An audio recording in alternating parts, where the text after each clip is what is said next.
मोदी का test live. Modi का test live हम इसलिए कह रहे हैं क्योंकि बीजेपी की तरफ से यह कहा जाने लगा था पिछले 4 महीनों में कि अच्छे दिन आ गए हैं। बीजेपी की तरफ से यह कहा जाने लगा था कि 100 दिन जो सरकार चली है उस सरकार की बदौलत 36 सीटों पर बम बम हो जाएगी बीजेपी, लेकिन बेदम हो गई है बीजेपी। यह है सच्चाई।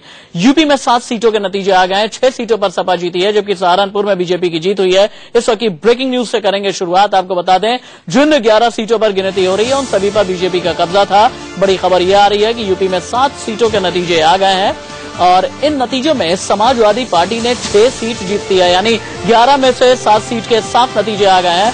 और चरखारी में, ठाकुरद्वारा में, सिराथू में, इन सभी जगह पर समाजवादी पार्टी की जीत हुई है। बलहा, निघासन, बिजनौर से भी समाजवादी पार्टी के लिए अच्छी खबर है। सहारनपुर और नोएडा में बीजेपी की जीत हुई है। नोएडा में विमला बाथम की जीत हुई है। हालांकि नोएडा की जो लड़ाई थी बड़ी वर्चस्व की लड़ाई थी। एक तरफ बीजेपी ने विमला बाथम को खड़ा किया था। अब नोएडा से बीजेपी उम्मीदवार की जीत हुई है, बड़ी जीत हुई है विमला बाथम की। और उससे भी बड़ी बात यह है कि विमला बाथम ने सपा उम्मीदवार को हराया। सपा उम्मीदवार जो भी थी वो गुड्डू पंडित की पत्नी थी और चूंकि गुड्डू पंडित डिबाई से समाजवादी पार्टी के विधायक हैं, ये बड़ी बात है। उन्हें हराया है विमला बाथम ने और विमला बाथम की जीत बड़ी बताई जा रही है। और जैसा कि मैंने ये बताया था कि नोएडा में वर्चस्व की लड़ाई इस बार हुई है। वर्चस्व की इस लड़ाई में कई लोगों की साख दांव पर लगी हुई थी। पिछले 2 साल 4 महीने में नोएडा ने 3 चुनाव देखे हैं। इन चुनाव में हर बार डॉक्टर महेश शर्मा को परीक्षा देनी पड़ी। इस बार राह और कठिन हो गई थी क्योंकि समाजवादी और कांग्रेस ने सेंध लगाने की पूरी तैयारी की थी। बावजूद इसके बीजेपी की जीत हुई है, इसलिए नोएडा से ये जीत काफी मायने बीजेपी के लिए रखती है। राजस्थान और गुजरात कांग्रेस के प्रभारी गुरदास कामत ने मोदी पर निशाना साधा है। गुरदास कामत ने कहा कि देश में मोदी लहर खत्म हो गई। महाराष्ट्र और हरियाणा विधानसभा चुनाव से पहले कांग्रेस के लिए अच्छी खबर है। राजस्थान और गुजरात दोनों ही जगह कांग्रेस को सफलता हाथ मिली है उपचुनाव में। बात करने के लिए महासचिव इंचार्ज गुरदास कामत साहब हमारे साथ मौजूद हैं। कामत साहब, एक अच्छी खबर आई है। काफी दिन से हम देख रहे थे कि जो भी रिजल्ट होता था, जो भी चीजें होती थी, कांग्रेस जो डिस्कशंस में रहती थी वो एक नेगेटिव चीजों के लिए रहती थी। लेकिन आज आप गुजरात में, जो कि नरेंद्र मोदी का गढ़ माना जाता है, वहां पे भी चुनाव जीते हैं। राजस्थान जहां पे बीजेपी की सरकार है वहां पे भी आप आगे चल रहे हैं। तो आपको लगता है एक जो मोदी मैजिक है वो कुछ खत्म हुआ है? में रहती थी वो एक नेगेटिव चीजों के लिए रहती थी। लेकिन आज आप गुजरात में, जो कि नरेंद्र मोदी का गढ़ माना जाता है, वहां पे भी चुनाव जीते हैं। राजस्थान जहां पे बीजेपी की सरकार है वहां पे भी आप आगे चल रहे हैं। तो आपको लगता है एक जो मोदी मैजिक है वो कुछ खत्म हुआ है? बिल्कुल खत्म होता हुआ नजर आ रहा है। इससे पहले भी जो उपचुनाव हुए, उत्तराखंड में हुए या बिहार में हुए या पंजाब में हुए या कर्नाटक में हुए, और आज गुजरात और राजस्थान के नतीजे जिसका जिक्र आपने भी किया है, लगता है कि जो खोखले वायदे लोगों के सामने किए थे, गलत प्रचार किया था, वो सबका एहसास अब मतदाताओं को हो रहा है सभी राज्यों में। और खुद उनकी कॉन्स्टिट्यूएंसी जहां से वो 5.5 लाख वोटों से बड़ौदा से जीते थे, वडोदरा से, आज वहां पर सिर्फ 1.5 लाख वोटों से उनका कैंडिडेट जीता है। तो कितना वोट घटा है, इसी से ये साबित होता है कि अब कोई लहर नहीं है। लोग जानने लगे हैं और असलियत जानने के बाद में वो सही ढंग के पार्टियों को साथ देना उन्होंने शुरू किया है। गुजरात में हम 2 सीट ऐसी जीते हैं जहां पर उनके मंत्री 15-15 साल रहने वाले मंत्रियों की सीट वो थी। ये नरेंद्र मोदी की हार है एक तरीके? बिल्कुल, नरेंद्र मोदी की हार सब जगह की है, क्योंकि हर जगह उन्होंने एक ही चेहरा आगे कर दिया था। भले उनके मुख्यमंत्री होंगे, वसुंधरा राजे की भी हार है, लेकिन मोदी का चेहरा ही आज हम महाराष्ट्र से आते हैं। महाराष्ट्र के नेता सारे चुनाव आज शिवसेना के साथ में जो झगड़ा चल रहा है उनका सीटों पर, इसी घमंड से चल रहा है कि हमारा मोदी है और हमें जिता कर लाएगा। तो आज मोदी हार रहा है सभी जगह पर। मोदी मैजिक कुछ हल्का हुआ? बिल्कुल, कोई मोदी मैजिक ही नहीं बचा है अभी, बचा नहीं है। तो जो परिणाम आ रहे हैं वो साफ तौर पर एक ही चीज का इशारा कर रहे हैं कि जो इम्तिहान नरेंद्र मोदी के लिए था वो कहीं ना कहीं उस इम्तिहान में फेल हुए हैं। हरियाणा और महाराष्ट्र के चुनाव से पहले ये एक बड़ा मोराल बूस्टर है कांग्रेस पार्टी के लिए। कैमरामैन सुरेंद्र रावत के साथ रजत Rakesh Tandon, India news, Delhi.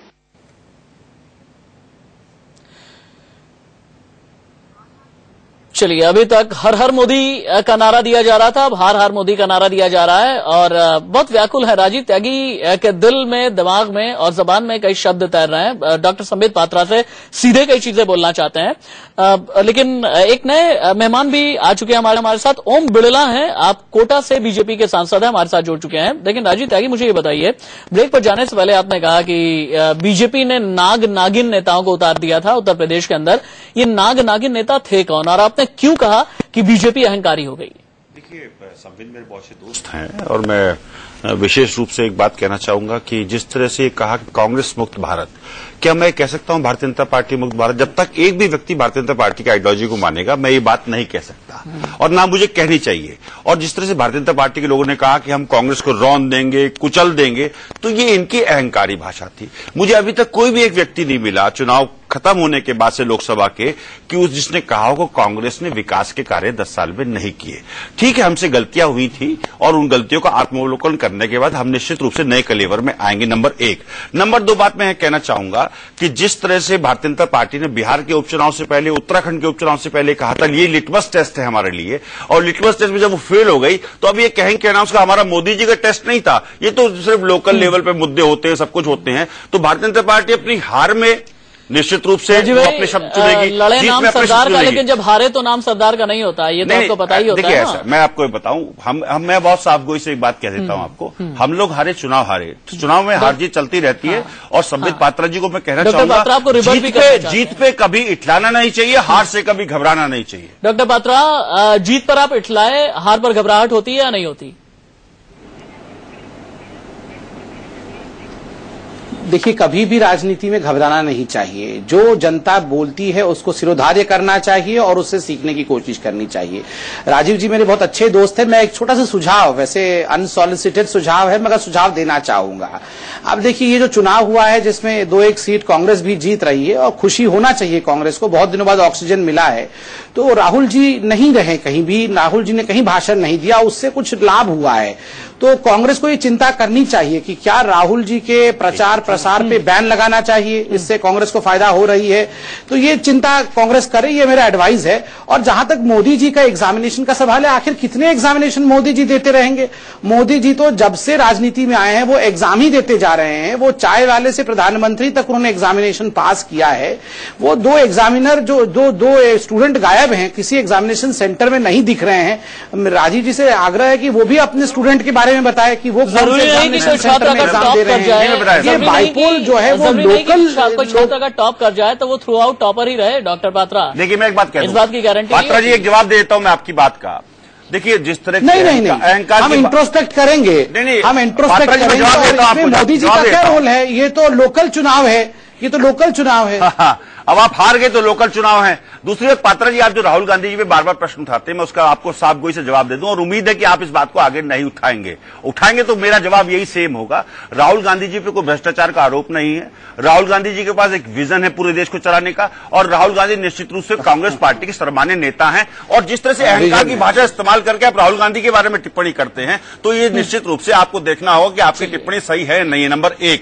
Number 2 बात मैं कहना चाहूंगा कि जिस तरह की बातें आप मोदी सरकार के चुनाव में पहले बोलते थे, जब तक आप 2020 के हिसाब से बैटिंग कर रहे थे, लोकसभा चुनाव में वादे कर रहे थे, घोषणाएं कर रहे थे, महंगाई कम करने की बात कर रहे थे, आज आप 5 डे टेस्ट मैच के हिसाब से बैटिंग कर रहे हैं। तो ये आपको देखना है कि इस बैटिंग में कहीं आप ड्रॉ ना हो जाए, कहीं आप हार ना जाए, ये आपका देखने की बारी है। और जो परिवार का मुखिया होता है ना संबित पात्रा जी, उसको हमेशा टेस्ट देना पड़ता है। और जल्दी दूसरी बात और कहना चाहूंगा संबित पात्रा जी, जब आपने अपना अध्यक्ष, हालांकि वो आपका अंदरूनी मामला है, आपने अपना अध्यक्ष, राष्ट्रीय अध्यक्ष तड़ीपार व्यक्ति को बना रखा है। ये भारतीय जनता पार्टी जो समाजवादी, जो भारतीय जनता पार्टी श्यामा प्रसाद मुखर्जी की पार्टी थी, पंडित दीनदयाल उपाध्याय की पार्टी थी, वो 35 लोगों की पार्टी हो गई है। 35 लोगों की पार्टी हो गई, परिवार की पार्टी हो गई। बीजेपी जल्दी रिबट कीजिए। राजीव त्यागी का ये कहना, बोलना चाहूंगा हमारा इसमें क्या रिवर्ट करेंगे? तड़ीपार थे? एक सेकंड, आप बताइए, अमित शाह जी तड़ीपार थे नहीं थे? सुनिए, एक सेकंड, बड़ा दुखद विषय है कि राजीव जी कह रहे हैं कि भारतीय जनता पार्टी ने एक तड़ीपार व्यक्ति को अध्यक्ष बनाया हुआ है। अरे कुछ भी हो, वो आखिरकार हिंदुस्तानी तो हैं। कोर्ट में जो विषय चल रहा है कोर्ट पे छोड़ दीजिए, आप चिंता करिए। हमने तो उन्हें भी स्वागत किया है, जो हिंदुस्तान से बाहर है, हमने उन्हें भी स्वागत किया है। तो आप इस तरह की राजनीति ना करें। छोड़ दीजिए, भारतीय जनता पार्टी के लोग नहीं छोड़ेंगे, लोग स्वीकार नहीं करेंगे। गलती से लोगों ने आपको स्वीकार कर लिया, इसका मतलब नहीं कि बार बार स्वीकार करेंगे। बात करेंगे तो आपका काला जादू एक बार चल गया, अब आगे काला जादू नहीं चलेगा। संबित पात्रा जी, काला जादू आगे नहीं चलेगा। शांत हो जाइए, शांत होइए, शांत आप होइए, आप शांत होइए। संबित पात्रा जी, शांत हो जाइए। आप मुद्दों की बात करिए। गुजरात में क्यों नहीं जीत पाए आप? सुन लीजिए, राजस्थान में आप 4 में से 3 सीट क्यों हार गए? राजीव भाई सुन लीजिए, डॉक्टर पात्रा बोलिए। शांत हो जाइए। देखो संबित पात्रा, देखिए ये गदाधारी भीम हो गए हैं। सुनिए डॉक्टर पात्रा, ये गदाधारी भीम हो गए हैं, इन्हें शांत करने के लिए। हाँ, शांत।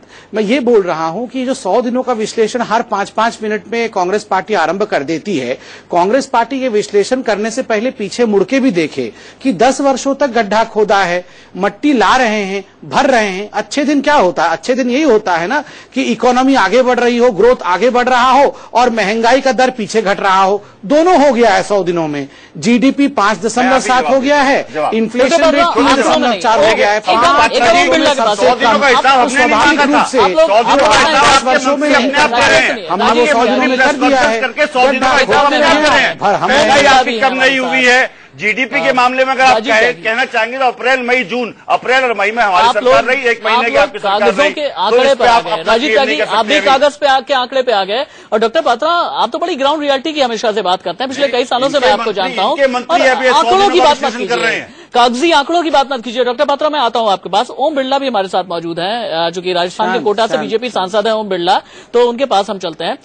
ओम बिरला जी, राजस्थान में जो भी बीजेपी की हार हुई है, क्योंकि जितनी भी सीटें कांग्रेस ले गई है वो सभी सीटें पहले बीजेपी के पास में थी, इस हार के पीछे जिम्मेदार आप किसे ठहराएंगे? सचिन पायलट का यह कहना है कि 15 लाख लोगों को रोजगार देने का वादा किया, 9 महीने में कुछ भी नहीं किया गया। बिजली देने का वादा किया, 9 महीने में कुछ भी नहीं किया। कानून व्यवस्था सुधारी जाएगी, 9 महीने में कुछ भी नहीं किया। वसुंधरा राजे की यह बहुत बड़ी हार है और मोदी मैजिक की राजस्थान के अंदर बहुत बड़ी हार है। स्वीकार करते हैं आप?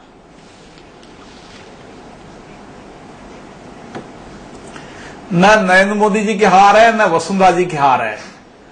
जिस तरीके से 5 साल में कांग्रेस ने आर्थिक ढांचा चरमरा गया था, विकास के ढांचे को चरमरा गया था। आपकी हार तो नहीं है। और विकास के ढांचे चरमराते ही वो ढांचा हमारे राज में आते हुए हमें उसको पटरी में लाने में समय लगेगा। अगर आप पटरी में लाए होते तो उपचुनाव में इतनी करारी हार नहीं मिलती। अगर आप पटरी पे लाए होते तो इतनी करारी हार नहीं मिलती आपको। जनता चुनाव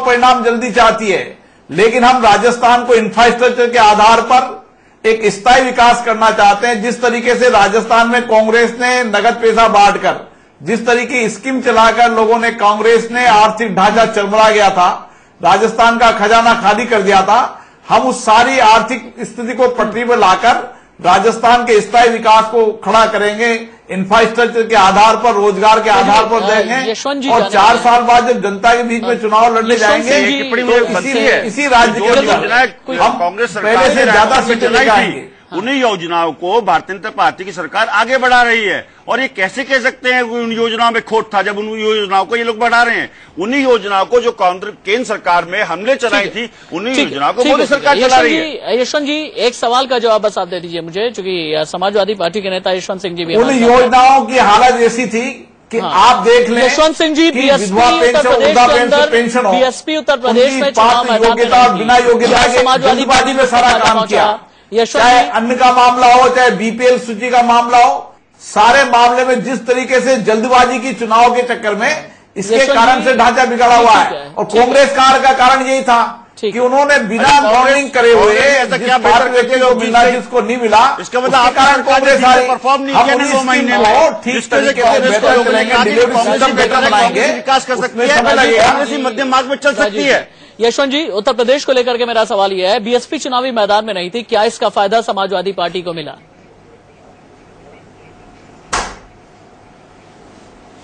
ऐसा नहीं है। बहुजन समाज पार्टी का उत्तर प्रदेश में जनाधार खत्म हो गया है और उसका जो बचा खुचा जनाधार था वो अपने निर्दलीय उम्मीदवारों को उसने समर्थन किया और वह तो कहीं इधर उधर चला गया, लेकिन उससे हमारे जनाधार का मतलब नहीं। जनाधार तो हमारी पार्टी का बढ़ा हुआ है। हम बढ़े हुए जनाधार पर ही तो 224 सीट पाए थे। वो तो पिछली बार उत्तर प्रदेश की जनता को एक धोखा हो गया था। उसने सोचा था कि मोदी आएंगे और पूरा देश बदल देंगे। तो देश के नाम पर जो चुनाव हुआ था, तो देश के नाम पर जब भी कोई बात होगी तो देश के साथ जनता रहती है। सत्ता में आने के बाद ये मालूम हो गया कि भारतीय जनता पार्टी देश के नाम पर वोट तो ले ली, लेकिन देश के नाम पर कोई काम नहीं किया। फिर जब चुनाव हुआ है तो इस चुनाव में भारी सफलता समाजवादी पार्टी को मिली है।